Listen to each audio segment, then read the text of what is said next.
गुंतवणुकीवर जादा परताव्याचा आमिष दाखवून राज्यभरातील शेकडो नागरिकांना हजारो कोटी रुपयाची फसवणूक करणाऱ्या प्रशांत गवळीला रात्री उशिरा पुण्याच्या आर्थिक गुन्हे शाखेनं अटक केलेली आहे। राज्यभरामध्ये अनेक गुंतवणूकदारक जे आहेत त्यांना जादा परताव्याचा आमिष दाखवून हा प्रशांत गवळी जो आहे तो समर्थ क्रॉप सेंटर नावाची फर्म उघडला होता आणि पुण्यातील हडपसर परिसरामध्ये त्याचं मुख्य कार्यालय होतं आणि या कार्यालयाच्या माध्यमातून गवळीचा हा गोरखधंदा सुरू होता। तर माझ्या पाठीमागे तुम्ही हे सगळे बघताय, हे सगळे गुंतवणूकदार आहेत, काही सामाजिक कार्यकर्ते आहेत। या सगळ्या सामाजिक कार्यकर्त्यांनी प्रशांत गवळीचा बुरखा पाडलेला आहे। काय सांगाल, गवळीचे अनेक कारनामे समोर येत आहेत, तर गवळीचा हा घोटाळा नेमका कितीचा आहे? गवळीचा हा जो गवळी आहे प्रशांत अनिल गवळी याचा घोटाळा कमीत कमी 27,000 करोड रुपयाचा आहे। तो आता उघड आलेला आहे। एकेकांची लिस्ट आहे की बाबा 13 करोड, एकेकाची लिस्ट आहे की 6,000 करोड, म्हणजे टोटल मिळून 27,000 करोड आहे। पूर्ण महाराष्ट्रातच नाही तर कर्नाटक सारख्या राज्यातनं पण या लोकांनी इथं गुंतवणूक केलेली। हा एकटा नसून ह्याच्याबरोबर 267 लोक आहेत। त्या 267 लोकांवरती बी गुन्हा दाखल झाला पाहिजे आणि विविध पोलीस स्टेशनमध्ये झाला पाहिजे, नाशिकला झाला पाहिजे, औरंगाबादला झाला पाहिजे, ज्या ज्या ठिकाणी राज्यभरामध्ये गुन्हे दाखल झाले पाहिजे अशी मागणी सध्या यशवंत हडगम करत आहेत। माजी नगरसेवक विजय देशमुख आहेत, ज्यांनी की ज्या वार्डामध्ये गवळीचं कार्यालय होतं त्या वार्डाचे प्रतिनिधित्व केलेले माजी नगरसेवक जे आहेत विजय देशमुख जे आहेत। देशमुखजी, गवळीचं काय आहे नेमका विषय? गवळीने ज्या पद्धतीने तुम्हाला एक आठवत असेल की नरके म्हणून होता, हजारो कोटीचा असंच झालं, परंतु त्यानंतर लोकांना परतावा मिळाला नाही। आजही याला हे माहीत होतं की नरकेने जे केले त्याच्यापेक्षा जास्त आपण करू आणि लोकांना ठगू। त्यांनी 27,000 कोटीचे बाहेरच्या राज्यात, महाराष्ट्रात आहेच गोरगरीब आहे ज्यांनी मंगलसूत्र ठेवून पैसे लावलेले की आपल्याला पैसे मिळतील, आपल्या मुलाबाळांचं शिक्षण होईल, औषध पाणी होईल, नवऱ्याचं पॅरालिसिस झालेले, कुणाला काय आजार झालेले, आत्महत्या केल्यात लोकांनी, त्याचे सुद्धा गुन्हे दाखल नाही आहे अजून त्याच्यावर अशा। आणि त्यांनी प्रत्येक जे प्रशासकीय असतील, म्हणजे प्रशासनात जे सत्ताधारी आहे त्या मंडळांना वर्गण्या दिल्या, त्याच्यात सुद्धा काही गोरगरिबांचे पैसे गेले असते, परतावा मिळाला। त्यांनी स्वतःची जाहिरात एवढी मोठी केली आणि या जाहिरातीमध्ये त्यांनी करोडो रुपये घातले, परंतु लोकांना त्यांनी परतावा दिला नाही। त्याच्यावर सर्वात जास्तीत जास्त गुन्हा दाखल झालाच पाहिजे, परंतु परतावा मिळाला काय नेमका विषय? खरं तर मला अतिशय वाईट वाटतं की ह्यापूर्वी सुद्धा अशा प्रकारच्या अनेक घोटाळे बाहेर आलेले असताना हडपसर पोलीस स्टेशनला या परिसरामधल्या अनेक कार्यकर्त्यांनी, अनेक वृत्तवाहिन्यांनी तक्रार करून सुद्धा या व्यक्ती कुठल्याही प्रकारची कारवाई झाली नाही। बिनबोबाट, बिनमोकार आणि अनेक राजकीय वरदहस्त घेत या इस्माने कोट्यवधी रुपये या ठिकाणी कमवलेले आहेत। गोरगरिबांनी ते पैसे तिथे जमा केलेले, मोठ्या अपेक्षेने जमा केलेले आणि ते परत मिळावे त्यासाठी या राज्य सरकारने, राज्याच्या मुख्यमंत्र्यांनी तात्काळ लक्ष देऊन याबाबत गंभीर भूमिका घेणं फार महत्त्वाचं आहे। आरपीआयचे शहराचे वरिष्ठ उपाध्यक्ष आहेत, काय सांगाल, अशा पद्धतीने गरिबाचा पैसा हा गळंकृत करत होता आणि जो गवळी आहे प्रशांत गवळी, काय मागणी आरपीआय कडून? आरपीआय कडून अशी मागणी आहे की प्रशांत गवळीचं जे हे कांड आहे, जे कुंभाड आहे, हे की त्याच्या एकट्याच नाही, त्याच्याबरोबर अनेक साथी याच्यामध्ये गुंतलेले आहेत की लोकांना फसवणे, या एकमेव क्रिएटिव्ह कन्सेप्ट घेऊन अनेक लोकांना अधिकचा परतावा देण्याचा आमिष दाखवून त्या ठिकाणी हे कांड केलेलं आहे। आणि हे करत असताना या फक्त त्याची एकट्याची करण्याची हिंमत होत नाही, याला राजकीय आणि प्रशासकीय पाठबळ मजबूत त्याला मिळालेलं आहे। राजकीय पाठबळाच्या शिवाय एवढा मोठा लोकांना फसवणे कधीही शक्य नाही।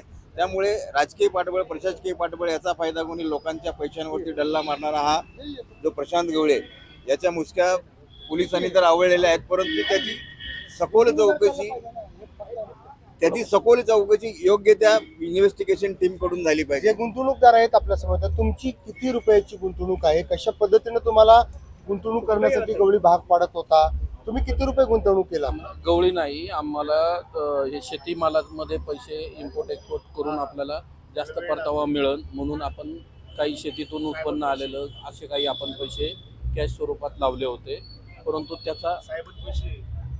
त्याचा काही परतावा मिळाला, काही येणं बाकी आहे। आणि किती रुपये परतावा तुम्हाला? माझे आतापर्यंत 17 ते 18 लाख रुपये लावण्यात आले होते, त्याच्यातले माझे तुमचे किती रुपये लावण्यात आले होते? काय सांगण्यात आलं होतं? माझे 36 लाख रुपये मी अनुभवलेले आहेत आणि त्याच्यातून मला काय सांगून गुंतवणूक करणार तुम्ही? आम्हाला योग्य ती परतावा मिळेल। नाही, तुम्ही कसं गुंतवणूक केलात? गुंतवणूक करताना सांगण्यात काय आलं होतं तुम्हाला? तुम्हाला पैसे गुंतवणूक करताना काय सांगण्यात आलं होतं? हा पैसे हा मोठा परतावा मिळेल तुम्हाला म्हणजे 20 महिन्यात डबल करून देऊ थोडक्यात अशा पद्धतीने 20 आमचं- महिन्यामध्ये डबल करू असं आम्ही दाखवतो. काही महिला भगिनी आहेत. काही तुमचं नाव काय आहे, तुम्ही कितीची गुंतवणूक केला? मी नीता भोसले. माझी स्वतःची भूलक्ष्मी नित्य ही कंपनी आहे ॲग्रोटेकची. आम्हाला हे असं सांगण्यात आलं होतं की तुमची कंपनी आमच्या कंपनीसोबत टाईप करा, तुम्हाला चांगला परतावा दिला जाईल आणि शेतकऱ्यांचं नाव घेऊन आम्हाला फसवण्यात आलं. की शेतकऱ्यांसाठी आम्ही काम करतोय, शेतकरी सुजलम सुफलम व्हावा, शेतकरी आम्ही डायरेक्ट शेतकऱ्यांचा बांधावून माल घेतो आणि इम्पोर्ट एक्सपोर्ट करतो. ह्या सगळ्या तुमचं किती गोष्टीला पैसे गुंतवणूक झालेली आहे? सर आमच्या घरातल्या सगळ्यांचे मिळून 46 होते. 46 काय? 46 लाख. बरं. 11 मिळाले आणि 35 राहिले. तुमचे माझे वैयक्तिक असले तरी मी त्याविषयी बोलू शकत नाही आता काही, कारण मोठी अमाऊंट आहे माझी पण. आणि मेन म्हणजे हा गुन्हा काय आहे, सांगण्यात आलं तुम्हाला? गुन्हा आहे तो MPID खाली दाखल आहे. की जरी तिराईत व्यक्ती अंडर तुम्ही फिर्यादी जरी तिराईत असला तरी आपण जे स्टेटमेंट देणार आहे इतर लोक त्याच्या अंडर जी नावं येणार आहेत त्यांचं सगळ्यांचे स्टेटमेंट जाऊनच ह्या सगळ्यांना विचारल्याशिवाय हा गुन्हा क्लोज होऊ शकत नाहीये. त्याच्यामुळं मला वाटतंय की प्रशासनानं थोडंसं गांभीर्याने लक्ष देऊन याचा तपास पूर्ण करा. यशवंत अडगम आहेत. हा सगळा लढा जो आहे तो सुरुवातीपासून यशवंत अडगम तुम्ही त्या सगळ्यामध्ये पुढाकार घेतलात म्हणून गुन्हा दाखल झाला असं गुंतवणूकदाराकडून सांगण्यात येत आहे. काय मागणी आहे शेवटची? माझी मागणी एवढीच आहे की शेवटच्या घटकातल्या शेवटच्या माणसाचा ज्याचा 1 लाख का असेना पण त्याचा परतावा हा मिळलं पाहिजे. यांच्याकडनं जे हजारो करोड रुपये घेऊन ज्या जमिनी घेतल्यात पूर्ण महाराष्ट्रभर, त्या जमिनी महाराष्ट्राच्या महसूल मंत्र्यांनी प्रत्येक जिल्ह्याच्या कलेक्टरला आदेश द्यावं की जे गुंतवणूकदार आहे त्या ती जमीन त्याच्या किमतीप्रमाणे त्याच्या ताब्यात ती जमीन द्यावी.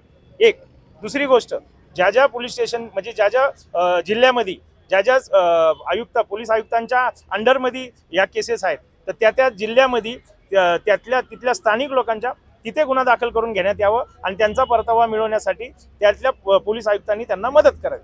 आपण पाहिलं की प्रशांत गवळीचे राज्यभरामध्ये वेगवेगळे कारनामे आहेत या सगळ्या गुंतवणूकच्या परताव्यावरती आणि त्याच्यावरती वेगवेगळ्या पोलीस स्थानकामध्ये गुन्हा दाखल करावा. होऊ दे ना तुमचं.